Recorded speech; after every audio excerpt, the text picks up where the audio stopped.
You know that moment when everyone around you seems excited about the same thing, the same show, the same clothes, the same way of talking, and you just don't feel it?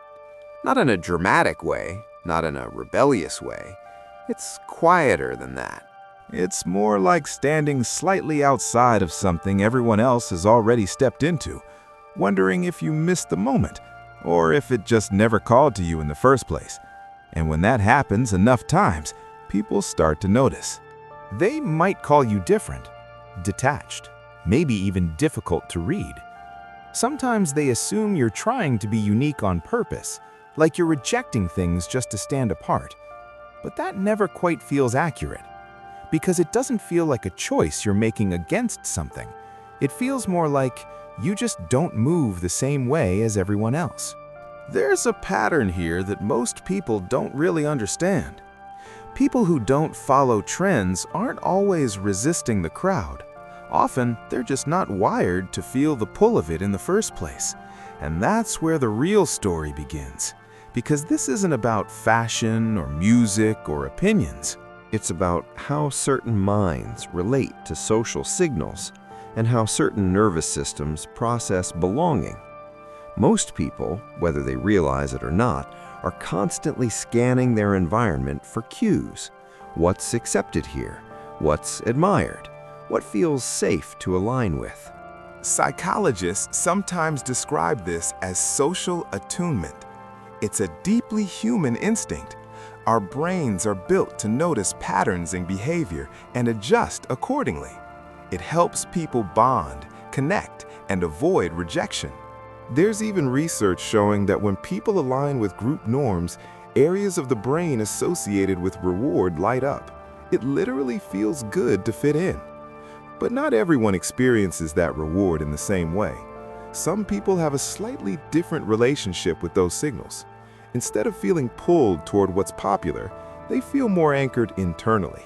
Their decisions don't come from what is everyone doing, but from does this actually feel right to me? And that shift, even if it's subtle, changes everything. Neuroscience suggests that people vary in how strongly they respond to social reinforcement. For some, external validation carries a lot of weight. For others, internal consistency matters more. Neither is better, but they lead to very different lives. If you're someone who doesn't naturally follow trends, there's a good chance your brain prioritizes coherence over conformity. You're less likely to override your own perception just to match the group. And that can look, from the outside, like disinterest or detachment. But internally, it's often something else entirely. It's a kind of quiet filtering. Now, this doesn't just come from biology. It's shaped over time. Because the way someone relates to trends often has roots in earlier experiences, moments where aligning with the group either felt unsafe, unnecessary, or simply irrelevant. For some, growing up meant learning to rely on their own judgment early. Maybe their environment was unpredictable or inconsistent. Maybe they learned that following others didn't always lead to good outcomes. So instead of looking outward for cues, they adapted by looking inward, not as a statement, as a strategy. For others, it might have been a feeling of being slightly out of sync from the start, not fully relating to what peers were drawn to, not because something was wrong, but because their interests and sensitivities pointed in a different direction. Over time, that creates a kind of independence. Not loud independence, but internal. The kind where you stop expecting to feel what everyone else feels and start trusting your own rhythm instead. And again, from the outside, that can be misunderstood because we tend to assume that people who don't follow trends are making a statement. But often, they're not trying to stand out. They just don't feel the same pull to blend in. And it's important to say this clearly. This way of being isn't better. It's not more evolved or more authentic. It comes with its own trade-offs, just like following trends does. Because while not being influenced by the crowd can create a strong sense of identity, it can also create distance. Moments where connection feels just slightly out of reach. Shared excitement, shared language, shared references. These things help people bond.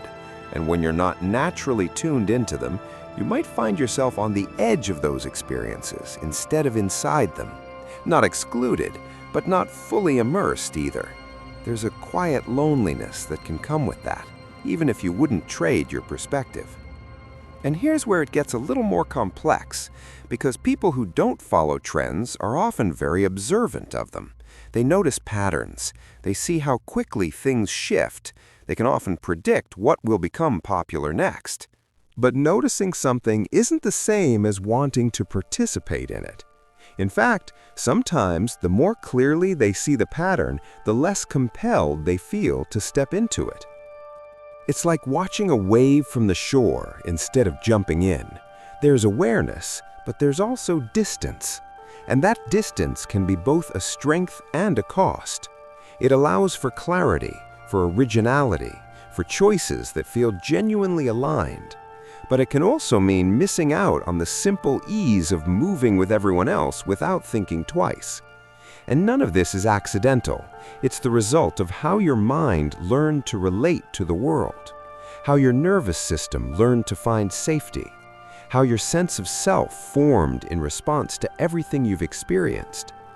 So if you've ever felt slightly out of step, like you're watching trends happen rather than being part of them, it doesn't mean you're disconnected. It doesn't mean you're trying too hard to be different.